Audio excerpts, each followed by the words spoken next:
হয়, সমগ্ৰ শিক্ষাৰ অধীনত ঠিকাভিত্তিক শিক্ষক পদত দীঘলীয়া সময় শিক্ষকতা কৰি থকা প্ৰায় 15,000 শিক্ষকে সমগ্ৰ শিক্ষা ত্যাগ কৰি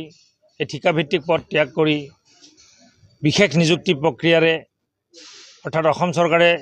হাতত লোৱা পদক্ষেপ SRDৰ জৰিয়তে নিয়মীয়া নিযুক্তি লৈছিল বা নিয়মীয়া নিযুক্তি গ্ৰহণ কৰিছিল আৰু প্ৰায় 2 বছৰকাল তেওঁলোকে নিয়মীয়া নিযুক্তি লৈ অসম চৰকাৰৰ বিভিন্ন বিভাগৰ শিক্ষা বিভাগকে ধৰি বিভিন্ন বিভাগৰ নিয়মীয়া কৰ্মচাৰীসকলে যি ধৰণে স্থানীয় ট্ৰেজাৰীৰ জৰিয়তে দৰমহা লাভ কৰে একেদৰে দৰমহা পাই আহিছিলে। কিন্তু হঠাতে সকলোকে হতভম্ব কৰি জুলাই মাহৰ দৰমহাৰ দিয়াৰ মুহূৰ্তত অসম চৰকাৰৰ শিক্ষা বিভাগে DDO-সকললৈ ট্ৰেজাৰীসমূহলৈ নিৰ্দেশনা প্ৰেৰণ কৰিলে যে তেওঁলোকক SNS স্পৰ্টছ মডিউল যোগে স্থানীয় ট্ৰেজাৰীৰ পৰিৱৰ্তে ৰাজ্যিক ট্ৰেজাৰীৰ দিছপুৰৰ ট্ৰেজাৰীৰ জৰিয়তেহে ঠিকাভিত্তিক শিক্ষকৰ দৰে সমগ্ৰ শিক্ষাৰ পুঁজিৰে তেওঁলোকক দৰমহা দিয়া হ'ব বুলি। আৰু এই সিদ্ধান্তৰ কথা গম পাই অসমৰ সমগ্ৰ প্ৰাথমিক শিক্ষকসকল জাঙুৰ খাই উঠিলে আৰু অসম ৰাজ্যিক প্ৰাথমিক শিক্ষক সন্মিলনীয়ে তৎক্ষণাত আন্দোলনৰ কাৰ্যসূচী ৰূপায়ণ কৰিলে। যোৱা 7 তাৰিখে ধৰ্ণা কাৰ্যসূচী ৰূপায়ণ কৰাৰ পিছত অসম চৰকাৰৰ শিক্ষামন্ত্ৰীয়ে আলোচনালৈ নিমন্ত্ৰণ কৰিলে আৰু আলোচনাত তেখেতে প্ৰতিশ্ৰুতি দিলে যে 2 দিনৰ ভিতৰতে এই সমস্যাটোৰ সমাধান হ'ব। কিছুমান টেকনিক কাৰিকৰী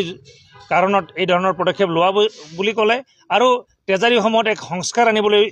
এটা প্ৰচেছ আৰম্ভ হৈছে, যাৰ কাৰণে এই ধৰণৰ হোৱা বুলি তেওঁ মিছা কথা আমাক ক'লে। কালক্ৰমত এই কথা যে তেওঁৰ কথা যে গোকাত মিছা আছিল সেয়া প্ৰমাণ হৈ গ'ল। কাৰণ সমগ্ৰ শিক্ষাৰ পৰা ৰিজাইন দিয়া শিক্ষকসকলৰ তথ্য কেন্দ্ৰীয় চৰকাৰক ইমান দিনে অসম চৰকাৰে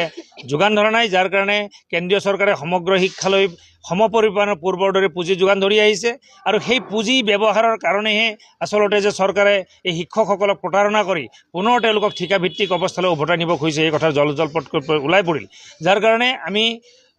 ৰাজ্যিক প্ৰাথমিক শিক্ষক সন্মিলনীয়ে শিক্ষা বিভাগক শিক্ষামন্ত্ৰীক দাবী জনোৱা হয় আৰু অৱশেষত তেওঁক পুনৰ প্ৰতিশ্ৰুতি দিলে যে সোনকালে এই সমস্যাৰ সমাধান হ'ব আৰু অহা মাহৰ দৰমহা অৰ্থাৎ এই আগষ্ট মাহৰ দৰমহা পূৰ্বৰ দৰেই নিয়মীয়া শিক্ষকৰ দৰে লাভ কৰিব বুলি কৈছিলে। কিন্তু আজিলৈকে কাৰ্যক্ষেত্ৰত কোনো ব্যৱস্থা গ্ৰহণ কৰা আমি দেখা নাপালোঁ আৰু আমি প্ৰাথমিক শিক্ষক সন্মিলনীয়ে 11 আগষ্টৰ পৰা অনিৰ্দিষ্টকালীন যি ধৰ্মঘট ৰূপায়ণ কৰাৰ কথা আছিল সেয়া 25 তাৰিখলৈকে পিছুৱাই দিয়া হৈছিল। কিন্তু 25 আগষ্টলৈকে যিহেতু অসম চৰকাৰৰ শিক্ষা বিভাগে কোনো আমাক সদুত্তৰ দিব নোৱাৰিলে বা উচিত সমাধান আমাক দেখুৱাব নোৱাৰিলে, যাৰ কাৰণে আজিৰ পৰা আকৌ পুনৰ আন্দোলনৰ কাৰ্যসূচী আৰম্ভ হৈছে। আজি সমগ্ৰ অসমৰ লগতে ঢেকীয়াজুলি খণ্ড প্ৰাথমিক শিক্ষা বিষয়াৰ কাৰ্যালয়তো তেওঁ যিহেতু আমাৰ SRD শিক্ষকসকলৰ DDO হয়, গতিকে তেখেতকো আমি আজি অসম ৰাজ্যিক প্ৰাথমিক শিক্ষক সন্মিলনীৰ আহ্বান অনুসৰি এখন পত্ৰ প্ৰেৰণ কৰিছে। প্ৰতিগৰাকী SRD শিক্ষকে পত্ৰ প্ৰদান কৰিছে আৰু এই পত্ৰত স্পষ্টভাৱে উল্লেখ কৰা হৈছে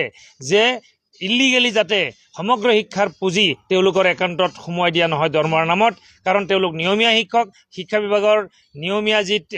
যি স্থানীয় ট্ৰেজাৰীৰ জৰিয়তে শিক্ষা বিভাগে দৰমহা দিব লাগিব, অন্যথা আঁচনিভুক্ত কৰি তেওঁলোকক দৰমহা দিলে ইয়াৰ বিৰুদ্ধে আইনগত ব্যৱস্থা লোৱা হ'ব বুলি আজি এই পত্ৰখনত স্পষ্টভাৱে উল্লেখ কৰি দিয়া হৈছে।